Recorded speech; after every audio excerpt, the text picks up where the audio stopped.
তরুণ নেতৃত্ব এবং কাঠামোগত সংস্কারের ঘোষণা নিয়ে জাতীয় নাগরিক পার্টি এনসিপি নতুন রাজনৈতিক শক্তি হিসেবে আত্মপ্রকাশের প্রস্তুতিতে রয়েছে।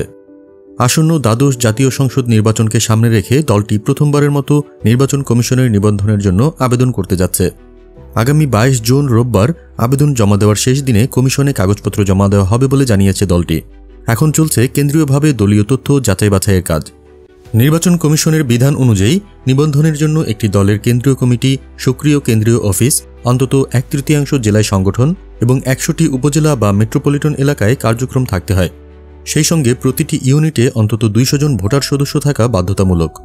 এনসিপি জানিয়েছে তারা দেশের 33টি জেলা ও 127টি উপজেলায় সমন্বয় কমিটি গঠন করেছে এবং এসব ইউনিট থেকে প্রয়োজনীয় দলীয় নথিপত্র কেন্দ্রে পাঠানো হচ্ছে। এনসিপির গঠনতন্ত্র এখনও চূড়ান্ত না হলেও প্রণীত খসড়ায় রয়েছে কিছু বৈপ্লবিক প্রস্তাব। দলের প্রধান কেউ টানা 3 মেয়াদের বেশি দায়িত্বে থাকতে পারবেন না বলে উল্লেখ রয়েছে। পাশাপাশি প্রতি 3 বছর অন্তত কাউন্সিলের মাধ্যমে নেতৃত্ব নির্বাচন বাধ্যতামূলক করা হয়েছে। এনসিপি নেতারা মনে করেন এই বিধান দেশের প্রচলিত রাজনীতিতে ক্ষমতার বিকেন্দ্রীকরণে নতুন দৃষ্টান্ত স্থাপন করতে পারে।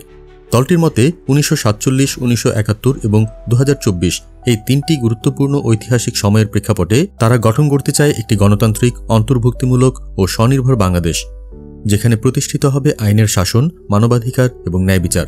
বিকেন্দ্রীকৃত প্রশাসন ও তরুণ নেতৃত্বকে অগ্রাধিকার দিয়ে তারা গড়তে চায় একটি নতুন বাংলাদেশ।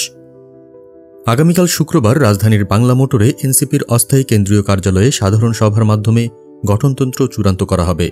এরপর দলীয় কাগজপত্র জমা দেওয়া হবে নির্বাচন কমিশনে।